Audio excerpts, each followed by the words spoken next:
Welcome to Passionate World Talk Radio. Educate, enlighten, entertain. I'm Shannon Zeman, and thank you for joining us on the most important 15 minutes of your day, where we share expert information on safety and preparedness that you can use in your everyday life. On average, there are 6 million car accidents in the U.S. every day. That's roughly 16,438 per day. Wow. So what if you find yourself in a car accident today? Are you prepared? Do you have the necessary documents and tools that you need? Well, I have Officer Angela Guerra here with us today, and she is going to educate us on what we need to do and how to be prepared in case that we are in a car accident. Angela has been in law enforcement for 13 and a half years with the same department, and she has held several positions, such as patrol. She's been on the bike team, and she's currently on the traffic services unit that specializes in major accident investigation. Angela is also a drug recognition expert, standard Field Sobriety Test Instructor, and has numerous classes related to drug and alcohol under her belt. Officer Guerra has training in collision reconstruction and has responded to and worked on hundreds of collisions from minor to fatalities. You've only done a few things, Angela. She has attended numerous conferences on driving under the influence and traffic collisions and the impact it has on our roads, law enforcement, and society.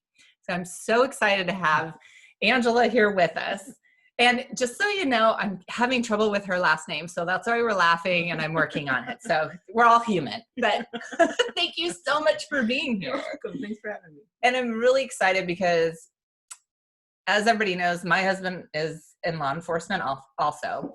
And there are so many times that we're driving by an accident or he's talking about an accident and he is like, why don't people know what to do in these situations or what to have?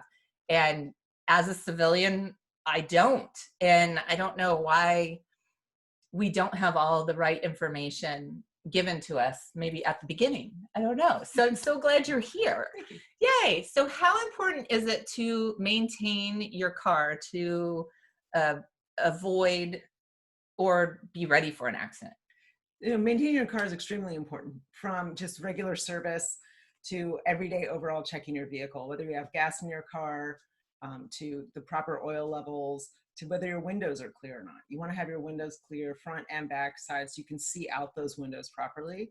You want to be able to have your tires maintained. You don't want to have bald tires. We're really lucky we're in a state where the inclement weather is really rare. Right. But if you are and you have bald tires or no tread or the wrong tires, or you run out of gas, you're in the middle of the roadway, that can all be a factor. Either you're going to cause a collision, create a collision, or somehow, some way be involved in a collision. So are those all different things that, let's say if you're not a car person like myself, taking it in on a regular basis and having all of those things checked, or can you just take it into a service station and be like, check my car so it's safe so I don't get in an accident, or do we have to lay it all out for them? I would lay it all out for them. Unfortunately, nowadays, there's no full service gas stations. It's very, very rare if you do come across a full service gas station. So I would definitely get your car regularly maintained, that 3 months, 6 months check, or how often you drive, 3,000, 5,000 mile check. But also just overall look at your car. Do you have clear windows? Are your tires in proper working order? Do you have gas in your car? Life is getting so hectic and we're distracted with so many things that we do forget those little things. Yeah. And you could be driving down the road and then you're stranded. Yes. You know, we're lucky we're in an urban area, but if you're not, what do you do? Right. And it's kind of also, I think, like how we're, especially nowadays, we're talking so much about self-care for ourselves. And we do have to remember we have to care for our cars too. Right. Like it's carrying us through it. Yeah. So that's wonderful. So this is one of the biggest things that I never know what the right thing is to do. So after a collision, what is the basics understanding that a person, a civilian, needs to know? Like, when do I move the car in a car accident, or when is the right time to call the police or not call the police? Well, everybody handles stress and incidents differently. Yeah. This could be the biggest trauma they've ever had, from a minor collision to a major collision. If it's minor, it could be major to that person at that time, at that moment. Right. We don't know who is in that car. They're responsible for everybody in that car, or if they're by themselves. The biggest thing to remember is check to see if you're safe, check if the other person's safe, and get off the road. Okay. Especially if you're in a high traffic area. Just if there's a free space, even if it's to the center median, just pull out of the way, off the road, if you can get out of the way. Ideally, you want to pull to the right, get off the highway if you're on a highway. If you're on a major thoroughfare, get to the right, get off the highway as soon as you can. So for like me, I would be afraid that if I move, the police officers aren't going to know exactly what happened. So what you're saying is, like, if you're on the freeway or in the middle of the road, there's no reason, if your car can move, If it can move. there's no reason to stay in that spot. No reason at all. Okay. If And if you're on the freeway, get all the way off the freeway. Get all the way off. All the way off. If it's feasible. Okay. If you can get all the way off, if traffic's clear, if you can even move to the side, that's the best. Because sometimes you're in an area where exits are few and far between. Right. So if you can just get out of lanes of traffic. And how does that work? Because, so for me as a civilian, I would think that the police officers need to see the situation and how how the accident occurred. Well, in prior times, maybe that was the case.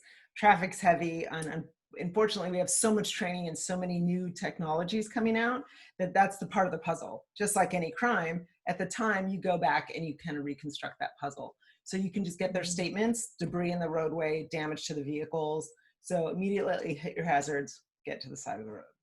Wonderful. Okay, perfect. And now when do I call the police, and when is it not necessary for me to call the police? If it's a minor accident and you're not injured at all, there's no need to call the police. Even if you have a complaint of pain and it's minor because of the jolt of the collision, you might want to call the police for your own peace of mind, but it's not necessary. You exchange information and let your insurances deal with it. Okay. And now, so for you, a minor accident might mean something different to me. So where is the point that we go, okay, it's a major accident? Don't. So minor collision is no injury, fender bender. Okay. Everything's still intact. Body. Okay. Still intact. And then a major one is when there's major injury or major damage to the car. Major damage. It could be moderate to major damage. You could have moderate damage to your car, but for me, I determine if it's major damage if the car's not drivable. If airbag's deployed, if a tire's lodged, if the car is not movable, it's major damage. But sometimes you could still move the car, even if your fender's hitting the tire, it could still be moved. That's just moderate damage. Okay. You can also call the police if the other party doesn't have a license or insurance. The response most likely won't, depending on calls for service, won't be as fast, unfortunately, because ambulances obviously get there first if there's injury. Right. But that doesn't mean the police are going to show up right away. Okay, so that's good to know. These are all different things that I don't understand. So now, by law, what is the information we must provide at a traffic collision? And what is it important for us to have our emergency medical information with us also at that time? Absolutely, especially priority required documents required by law for the state, whatever you're in. So as far as I know, all 50 states across the United States, driver's license, registration, insurance. Hopefully it's a valid driver's license or some kind of identification. Sometimes we leave the house without our IDs. Right. Good phone number, proper registration, proper insurance. Okay. And provide all that necessary information.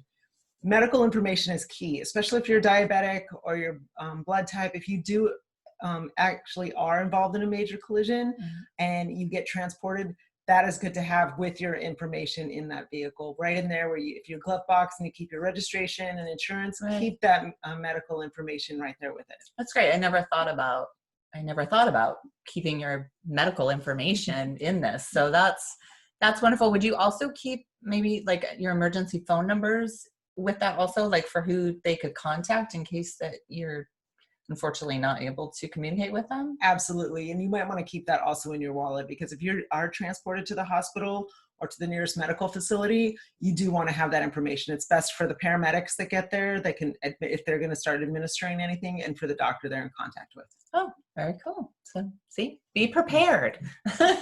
So what type of equipment would you say is necessary to have in our car so that if we do get in an accident and we require the police or an ambulance, what should we have with us until they get there? Flashlights, first aid kit, road flares. Sometimes they're big, but nowadays it's great. You can get electronic road flares that are actually rechargeable. What? And you can get them on Amazon. They're great. Get some road flares, throw them out if you can, especially if you're in a rural area, a dark area where people aren't going to see you. A blanket, if you have a blanket. Those would be my priorities to have. That is great. And so what you're saying is it's more important. We need more things than just our hazard lights. Yes. So again, I would not have thought about those things. And how far, if you're putting out, let's say, road flares, how do I determine where I put them, or how far out, or how would I set up the road flares? You don't want to put yourself in danger, but you want to give yourself more space than necessary, because people are going to come across those. And if they come across them closer to your vehicle, the more dangerous, because people tend to follow the light. So I would say at least 20 to 30 feet back. And how many road flares would you recommend if we're doing that far? At least 3. At least 3. Okay. And what about compared from road flares to like those like reflective triangles? Reflective triangles are awesome. Okay. Those are also really accessible. You can get those on Amazon or Walmart, I think, nowadays. I would put those at least back 20, 30 feet also. Okay. And so when we're talking about an accident, I've never personally experienced driving a car and having airbags deploy or anything like that. What, you hear sometimes you need to take your hands off the steering wheel, or what type of damage you might incur in those. What should we be knowing about those? Well, airbags are going to hurt. Sometimes it happens so fast, you're not going to know to take your hands off the steering wheel. You will have burns from the, if your hands are there, you can get burns on your arms. Okay. You might get a broken nose. You might just get face pain, but you're going to get a little bit of pain or bruising from that airbag and your seatbelt also. Okay. And now the last question that I have for you is, what about window brakes? We have one in our car, and I know it's a window brake, and also it can cut your seatbelt. But can you explain that a little bit, and then also explain to people how to use a window brake? So I personally carry a Leatherman in my car, which is great if you do need to cut a seatbelt, because it's every tool in one. Oh. A window brake, it's actually like a little piece of porcelain that is either on the end of a flashlight, or it's a small tool, and you can just actually tap your window when it breaks, because it's tempered glass and it shatters. And it just shatters you out, and then you can get out of the car. You can get out of the car. And what if you're on the outside and you use a window brake to help someone on the inside? Are you jeopardizing hitting them with glass or anything like that? You can, but you can tell them to turn away if they're conscious. Okay. If not, it's very small. It's tempered glass. You're going to get maybe some minor cuts and some maybe glass in their hair. Okay. But nothing that's going to be like shards of glass from a window pane. Wonderful. Yeah. Okay. Well, Angela has given us tons of insight today, and is really, I feel like you explained a lot to us as a civilian perspective, like on moving your car and calling the police. I think those are all great little tools that as police officers, you guys understand and see, but as us as civilians, possibly we haven't had all of that explanation or training or how things have changed. So I really appreciate you being here. Thank you. Yay! And is there any other takeaway that you would want to give to drivers at this time to kind of educate them or give them an insight or an inspiration? Well, if you are driving along the road and you do see an accident and you see that they're not pulled over, if you are in the position to offer to assist or call 911 if the accident looks major, definitely assist if you can. If they are being assisted to and moving to the side, keep going. Don't lollygag. Don't create another situation. And if you are involved in a collision, just breathe. It's okay. You have time. Take a deep breath. Make sure you're okay. Make sure the other person's okay, and go from there. That's perfect. And one of the biggest things that I always learned from my husband, that he told me this a long time ago, and I take it with me all the time, is it's called an accident for a reason. No one is doing it on purpose. So even though it's hard either to be scared and nervous that you feel like maybe you did something wrong, or to be angry at the other person that they did something wrong. Just like Angela's saying, take a breath, assess it, and get help. And just know nobody is doing it on purpose. Nobody wants to be in that. So I hope this is a life lesson for you that you can use and share. I'm sure Angela will be back with us and we can explore a little bit more maybe about traffic accidents or safety. So again, if you ever have any questions, feel free to email me and Angela and I can put something together for you. We would love more topic ideas also. Next week, join me when Lauren Stalling, who's a California licensed marriage and family therapist, talks to us about the rising pandemic of teen suicide and how to keep our teens safe. Nowadays, they really need it. So thank you for listening to Passionate World Talk Radio. You've just listened to the most important 15 minutes of your day with me, Shannon Zeman. And you can find my podcast wherever you get your podcasts. And remember, with knowledge, you have the power.